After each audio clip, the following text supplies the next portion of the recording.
भगवान श्री कृष्ण आपकी समस्त मनोकामनाओं को पूर्ण करें। आज है 18 मई 2026, दिन है सोमवार और आज आप सुनेंगे अधिक मास की कथा का दूसरा अध्याय। श्रीमद् भागवतम में भगवान व्यास देव जी ने लिखा है कि इंद्रियां बहुत बलवान हैं। एक विद्वान पुरुष को भी अपनी माता, बहन या फिर बेटी के साथ अकेले नहीं रहना चाहिए, अन्यथा वह उनके प्रति आकर्षित अर्थात काम दोष का कारण हो सकता है। अब इस पर उनके शिष्य जैमिनी जी खड़े हुए और उन्होंने कहा, प्रभु, यह बात तो समझ में नहीं आई कि शास्त्रों के ज्ञाता विद्वानों को भी इंद्रियां कैसे खींच सकती हैं। जैमिनी जी वेदों के बहुत बड़े विद्वान थे। उनके प्रश्न का उत्तर दिए बिना ही व्यास देव जी ने कहा, मुझे कुछ दिनों के लिए बद्रीनाथ जाना है। आप तब तक इस आश्रम को संभालिए, मैं वापस आकर आपके प्रश्न का उत्तर दे दूंगा। जैमिनी जी अपने गुरु की लीला को समझ नहीं पाए। एक शाम जैमिनी जी गंगा स्नान करके वापस लौट रहे थे। उस समय हल्की सी रिमझिम बारिश हो रही थी। तभी उनके गुरु एक नवकिशोरी के रूप में उनके सामने आ गए। उसके पैरों में नूपुर बंधे हुए थे। जब जैमिनी जी ने उस सुंदरी के श्याम वर्ण के चरणों को देखा तो वे मोहित हो गए। उस युवती ने कहा, मेरी रक्षा कीजिए, मैं जंगल में अकेली फंस गई हूँ। यदि आज रात में आपके यहाँ रुक जाऊँ तो सुबह अपने स्थान पर पहुँच जाऊँगी। मैं एक स्त्री हूँ और रात में जंगल में अकेले रहना ठीक नहीं है। तब जैमिनी जी ने जवाब दिया, हमारे आश्रम में केवल ब्रह्मचारी रहते हैं और अभी हमारे गुरुदेव भी नहीं हैं, इसलिए ये संभव नहीं है। युवती ने कहा, मैं इस समय आपकी शरणागत हूँ और शरणागत की रक्षा करना धर्म है, चाहे वह स्त्री हो या फिर पुरुष। जैमिनी जी ने कहा, मैं इस आश्रम का प्रभारी हूँ और आज रात के लिए आपको एक कुटिया देता हूँ, लेकिन दरवाज़ा अंदर से बंद कर लीजिए और सुबह तक मत खोलिएगा, चाहे मैं स्वयं कहूँ तो भी नहीं। युवती इस प्रस्ताव के लिए तैयार हो गई और उसने कुटिया के अंदर जाकर दरवाज़ा बंद कर लिया। अब जैमिनी जी जब ध्यान करने बैठे तो उन्हें वही चरण और नुपुर की ध्वनि याद आ रही थी। वे बार बार ध्यान केंद्रित करने की कोशिश कर रहे थे, लेकिन उनका मन विचलित हो गया। उन्होंने सोचा, पहले उस युवती से पूछते हैं कि वह कौन है और इस जंगल में कैसे फंसी। वे कुटिया के दरवाजे पर गए और आवाज़ लगाई, दरवाज़ा खोलो, दरवाज़ा खोलो। दरवाज़ा तो नहीं खुला, बल्कि अंदर से जवाब आया। जैमिनी ऋषि ने कहा था कि चाहे वे भी कहें तो भी दरवाज़ा मत खोलना।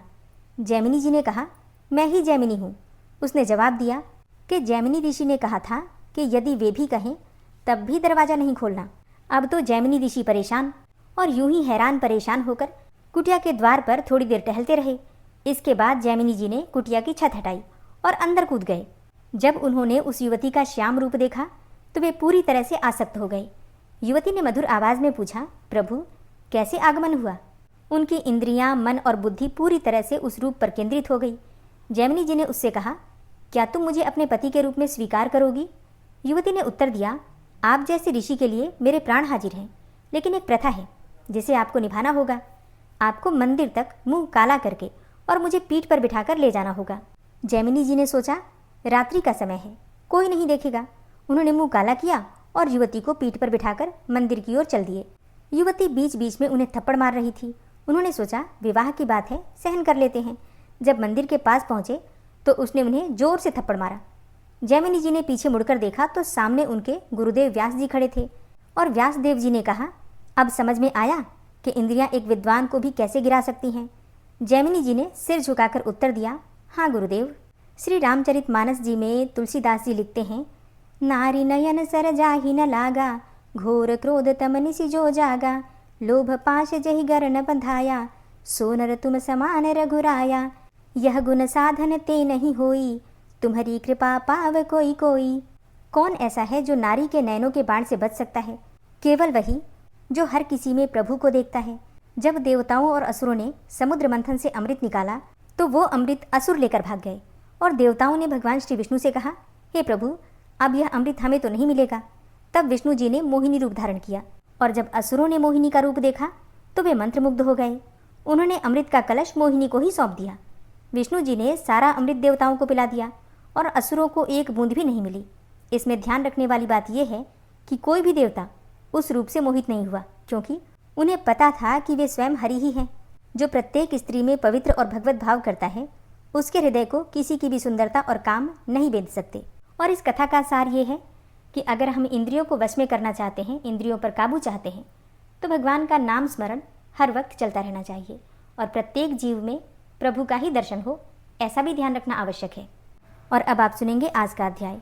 कल्प वृक्ष के समान भक्त जनों के मनोरथ को पूर्ण करने वाले, वृंदावन की शोभा के अधिपति अलौकिक कार्यों द्वारा समस्त लोक को चकित करने वाले श्री वृंदावन बिहारी पुरुषोत्तम भगवान को मैं नमस्कार करता हूँ। श्री नारायण, नर, नरोत्तम तथा देवी सरस्वती और श्री व्यास जी को नमस्कार करके जय की इच्छा करता हूँ। आज की जो कथा है अधिक मास की, इसका प्रारंभ होगा नैमिषारण्य से। नैमिषारण्य में यज्ञ करने की इच्छा से परम पवित्र बहुत सारे ऋषि मुनि पधारे हुए थे, जैसे कि अशित ऋषि, देवल ऋषि, पैल ऋषि, सुमंत मुनि, पिप्पलायन ऋषि, सुमति ऋषि, कश्यप ऋषि, जाबाली ऋषि, भृगु ऋषि, अंगिरा ऋषि, ऋषि वामदेव, सुतीक्ष्ण मुनि, शरभंग, पर्वत ऋषि, आपस्तंभ ऋषि, मांडव्य मुनि, अगस्त्य ऋषि, कात्यायन ऋषि, ऋषि रथितर, ऋषि ऋभु, कपिल, रैभ्य मुनि, गौतम ऋषि, मुद्गल ऋषि, कौशिक मुनि, गालव ऋषि, ऋषि क्रतु, अत्रि ऋषि, बभ्रु ऋषि, त्रित मुनि, ऋषि शक्ति, बधु मुनि, बौधायन ऋषि, वसु ऋषि, कौंडिन्य मुनि, पृथु ऋषि, हारित, ऋषि ध्रुम, शंकु ऋषि, शंकृत ऋषि, ऋषि शनि, विभांडक ऋषि, पंक ऋषि, गर्ग मुनि, काणाद ऋषि, जमदग्नि ऋषि, ऋषि भरद्वाज, धूमप ऋषि, मौन भार्गव ऋषि, कर्कश मुनि, शौनक ऋषि तथा महातपस्वी शतानंद, विशाल, वृद्ध विष्णु, जर्जर, जय, जंगम, पार, पाशधर, पूर, महाकाय, जैमिनी ऋषि, महाग्रीव, महाबाहु, महोदर, महाबल, उद्दालक, महासेन, आर्त, आमलक प्रिय, ऊर्ध्वबाहु, ऊर्ध्वपाद, एकपाद, दुर्धर, उग्रशील, जलाशी, पिंगल, अत्रि ऋषि, ऋभु ऋषि, शांडीर, करुण, काल, कैवल्य, कलाधार, श्वेतबाहु, रोमपाद, कद्रु ऋषि, कालाग्नि रुद्रग, श्वेताश्वर, आद्य, शरभंग और पृथुश्रवस आदि। शिष्यों के सहित ये सब ऋषि अंगों के सहित वेदों को जानने वाले, ब्रह्मनिष्ठ, संसार की भलाई तथा परोपकार करने वाले, दूसरों के हित में सर्वदा तत्पर रहने वाले, श्रौत स्मार्त कर्म करने वाले, ये सभी ऋषि मुनि नैमिषारण्य में आकर यज्ञ करने को तत्पर हुए। इधर तीर्थ यात्रा की इच्छा से सूत जी अपने आश्रम से निकले और पृथ्वी का भ्रमण करते हुए उन्होंने नैमिषारण्य में आकर शिष्यों के सहित समस्त मुनियों को देखा। संसार समुद्र से पार करने वाले उन ऋषियों को नमस्कार करने के लिए पहले से जहाँ वे इकट्ठे थे वहीं प्रसन्नचित्त सूत जी भी जा पहुँचे। इसके अनंतर पेड़ की लाल छाल को धारण करने वाले, प्रसन्न मुख, शांत, परमार्थ विशारद, समग्र गुणों से युक्त, संपूर्ण आनंदों से परिपूर्ण, ऊर्ध्व पुंड्रधारी, राम नाम मुद्रा से युक्त, गोपी चंदन मृत्तिका से दिव्य शंख चक्र का छापा लगाए, तुलसी की माला से शोभित, जटा मुकुट से भूषित, समस्त आपत्तियों से रक्षा करने वाले, अलौकिक चमत्कार को दिखाने वाले, भगवान के परम मंत्र को जपते हुए समस्त शास्त्रों के सार को जानने वाले, संपूर्ण प्राणियों के हित में संलग्न, जितेंद्रिय तथा क्रोध को जीते हुए जीवन मुक्त, जगत गुरु श्री व्यास की तरह और उन्हीं की तरह निष्प्रिय आदि गुणों से युक्त उनको देखकर उस नैमिषारण्य में रहने वाले समस्त महर्षिगण सहसा उठकर खड़े हो गए और विविध प्रकार की विचित्र कथाओं को सुनने की इच्छा प्रकट करने लगे। तब नम्र स्वभाव सूत जी प्रसन्न होकर सब ऋषियों को हाथ जोड़कर बारंबार दंडवत प्रणाम करने लगे। ऋषि बोले, हे सूत जी, आप चिरंजीवी तथा भगवत भक्त हो। हम लोगों ने आपके योग्य सुंदर आसन लगाया है, तो हे महाभाग, आप थके हुए हैं, यहाँ बैठ जाइए। ऐसा सब ब्राह्मणों ने कहा। इस प्रकार बैठने के लिए कहकर जब सब तपस्वी और समस्त जनता बैठ गई, तब विनयपूर्वक तपोवृद्ध समस्त मुनियों से बैठने की अनुमति लेकर प्रसन्न होकर आसन पर सूत जी बैठ गए। तदनंतर सूत जी को सुखपूर्वक बैठे हुए और श्रम रहित देखकर पुण्य कथाओं को सुनने की इच्छा वाले समस्त ऋषि यह बोले, हे सूत जी, हे महाभाग, आप भाग्यवान हैं। भगवान व्यास जी के वचनों के हार्दिक अभिप्राय को गुरु की कृपा से आप जानते हैं। क्या आप सुखी तो हैं? आज बहुत दिनों के बाद कैसे इस वन में पधारे? आप प्रशंसा के पात्र हैं। हे व्यास शिष्य शिरोमणे, आप पूज्य हैं। इस असार संसार में सुनने योग्य हजारों विषय हैं, परंतु उनमें श्रेयस्कर थोड़ा सा और सारभूत जो हो वो हम लोगों से कहिए। हे महाभाग, संसार समुद्र में डूबते हुए को पार करने वाला तथा शुभ फल देने वाला आपके मन में निश्चित विषय जो हो वही हम लोगों से कहिए।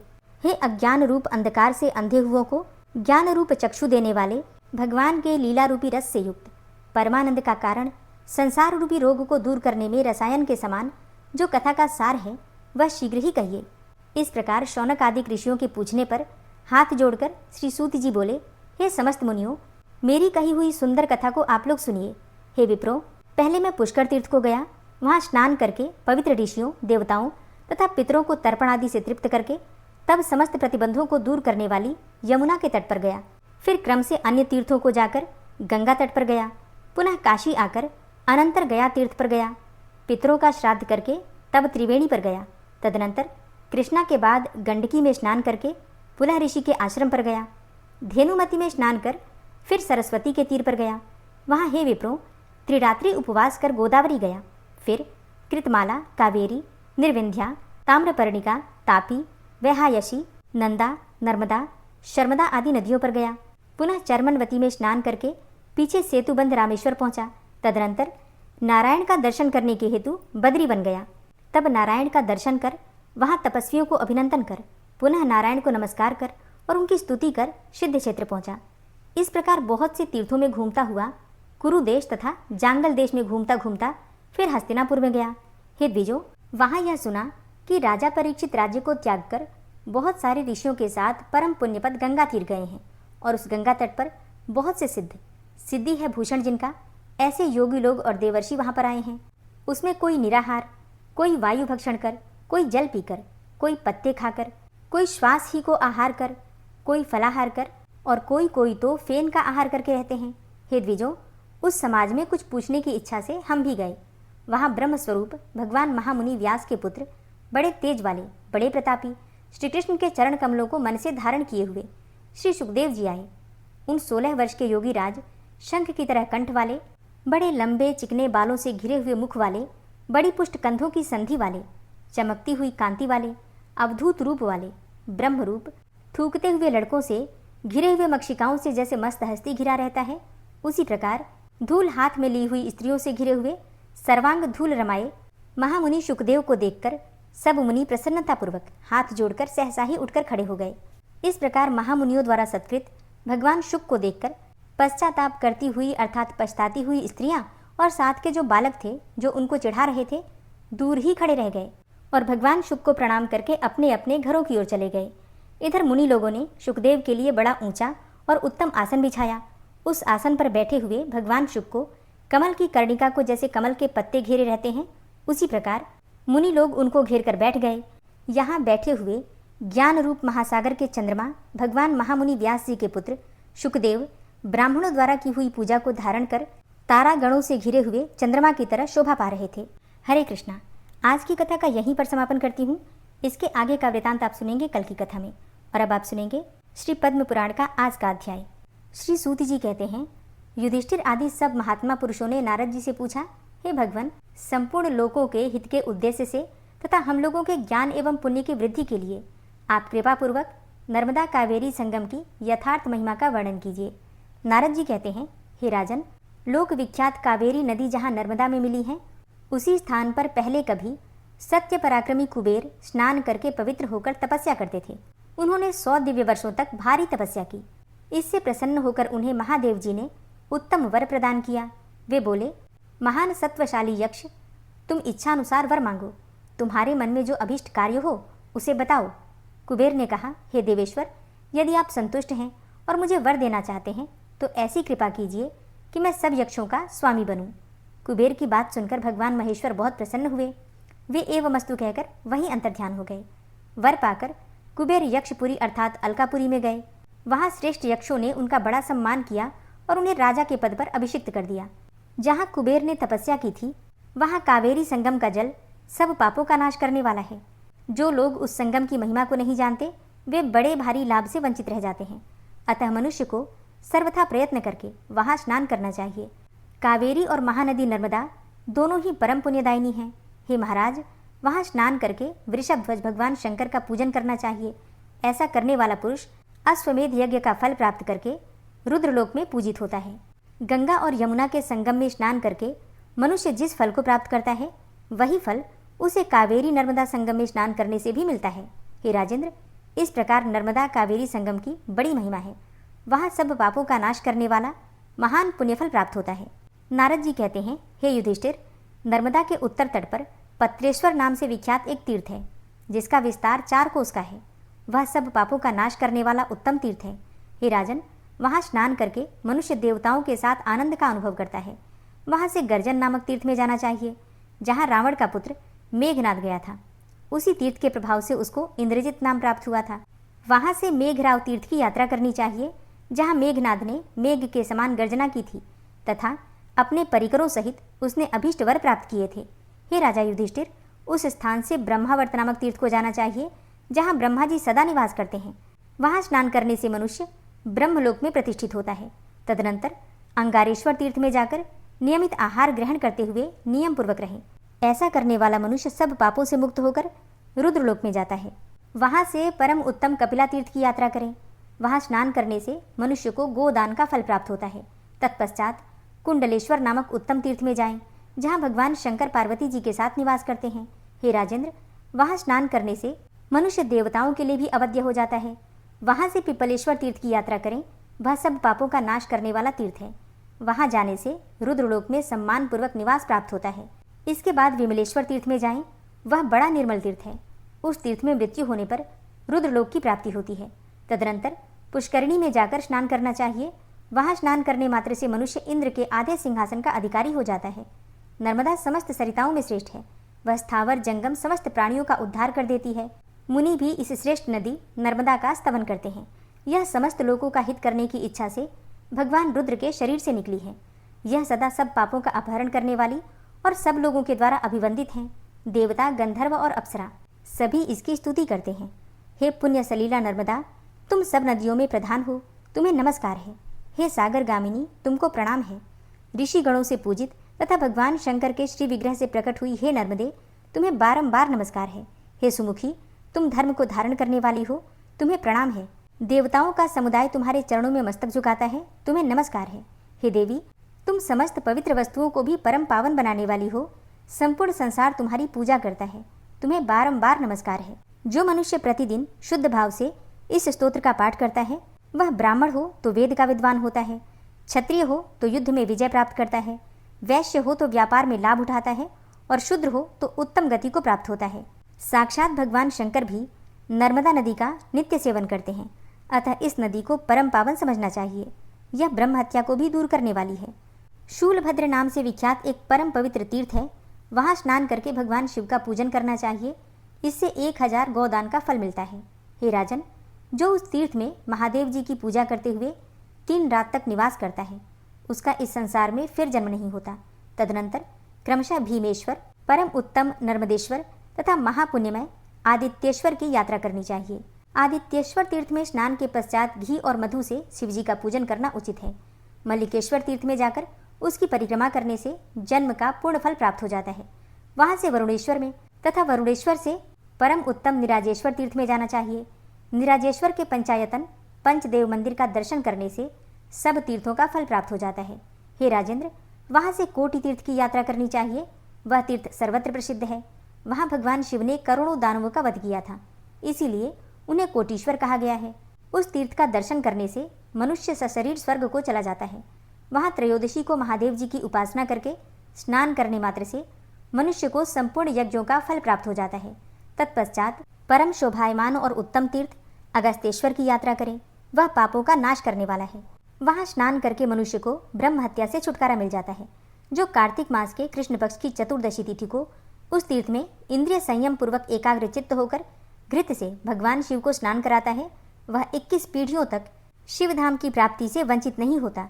जो वहाँ सवारी, जूते, छाता, घृतपूर्ण सुवर्ण पात्र तथा भोजन सामग्री ब्राह्मणों को दान करता है, उसका वह सारा दान कोटि गुना अधिक फल देने वाला होता है। हे राजेंद्र, अगस्तेश्वर तीर्थ से चलकर रविस्तव नामक उत्तम तीर्थ में जाना चाहिए। वहाँ स्नान करने से मनुष्य राजा होता है। नर्मदा के दक्षिण किनारे पर एक इंद्र तीर्थ है जो सर्वत्र प्रसिद्ध है। वहाँ 1 रात उपवास करके स्नान करना चाहिए और स्नान करने के पश्चात विधि पूर्वक भगवान जनार्दन का पूजन करें। ऐसा करने से उसे 1000 गौदान का फल मिलता है तथा अंत में वह विष्णुलोक को प्राप्त होता है। इसके बाद ऋषि तीर्थ में जाना चाहिए। वहाँ स्नान करने मात्र से मनुष्य शिवलोक में प्रतिष्ठित होता है।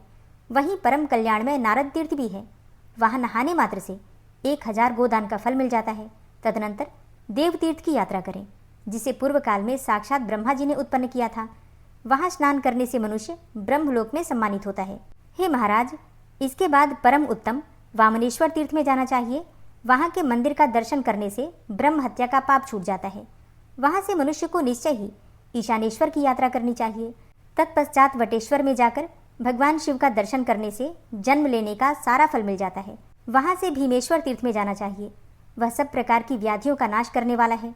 उस तीर्थ में स्नान मात्र करके मनुष्य सब दुखों से छुटकारा पा जाता है। तत्पश्चात वारणेश्वर नामक उत्तम तीर्थ की यात्रा करें। वहाँ स्नान करने से भी सब दुख छूट जाते हैं।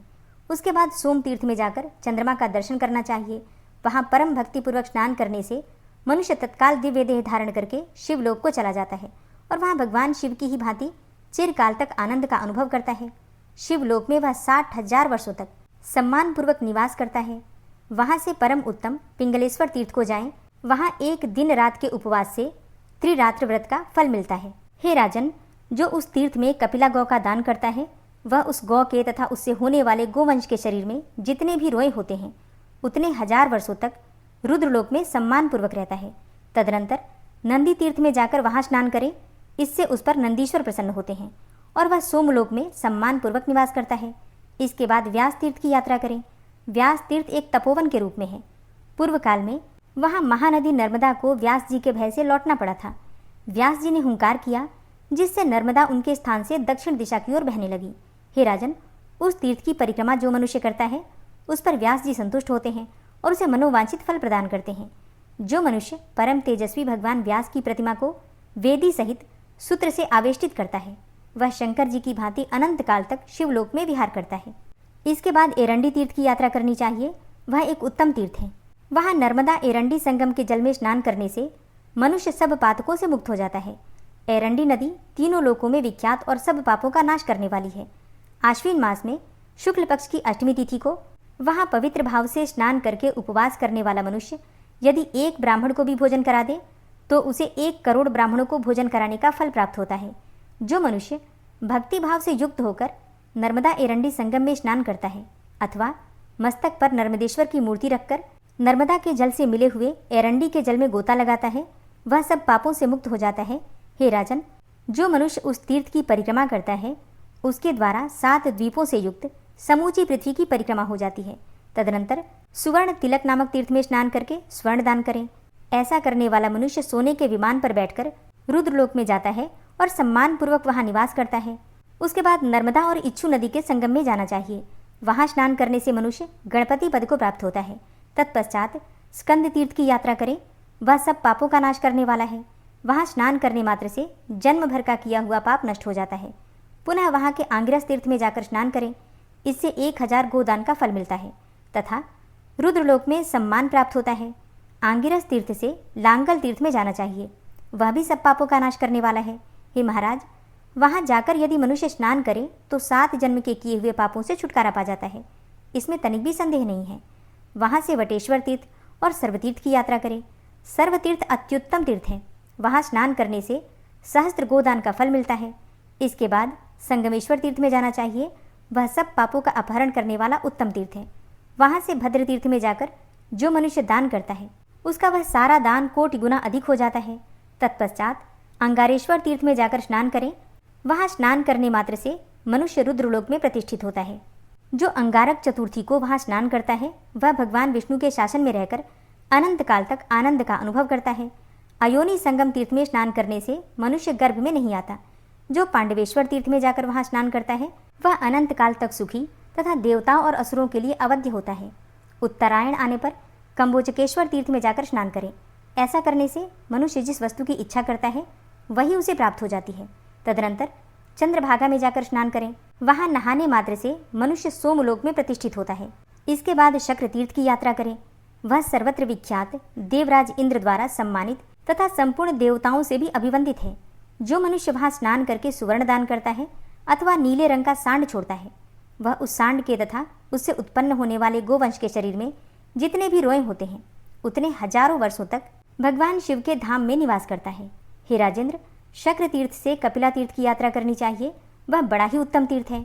जो वहाँ स्नान के पश्चात कपिला गौ का दान करता है उसे संपूर्ण पृथ्वी के दान का फल प्राप्त होता है। नर्मदेश्वर नामक तीर्थ सबसे श्रेष्ठ है। ऐसा तीर्थ न आज तक हुआ है न होगा। वहाँ स्नान करने से अश्वमेध यज्ञ का फल प्राप्त होता है तथा मनुष्य इस पृथ्वी पर सर्वत्र प्रसिद्ध राजा के रूप में जन्म ग्रहण करता है। वह सब प्रकार के शुभ लक्षणों से संपन्न तथा समस्त व्याधियों से रहित होता है। नर्मदा के उत्तर तट पर एक बहुत ही सुंदर तथा रमणीय तीर्थ है। उसका नाम है आदित्यायतन। उसे साक्षात भगवान शंकर ने प्रकट किया है। वहाँ स्नान करके यथाशक्ति दिया हुआ दान उस तीर्थ के प्रभाव से अक्षय हो जाता है। दरिद्र, रोगी तथा पापी मनुष्य भी वहाँ स्नान करके सब पापों से मुक्त होते और भगवान सूर्य के लोक में जाते हैं।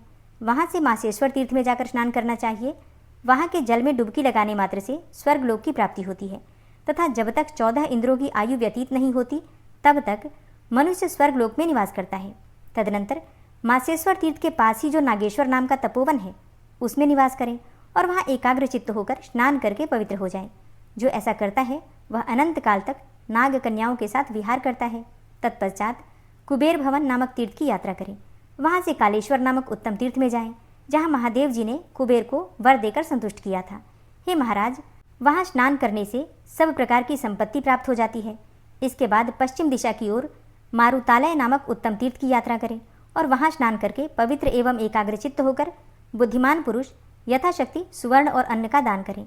ऐसा करने से वह पुष्पक विमान के द्वारा वायुलोक में जाता है। हे युधिष्ठिर, माघ मास में यम तीर्थ की यात्रा करनी चाहिए। माघ कृष्ण चतुर्दशी को जो वहाँ स्नान करता है और दिन में उपवास करके रात में भोजन करता है उसे गर्भवास की पीड़ा नहीं भोगनी पड़ती।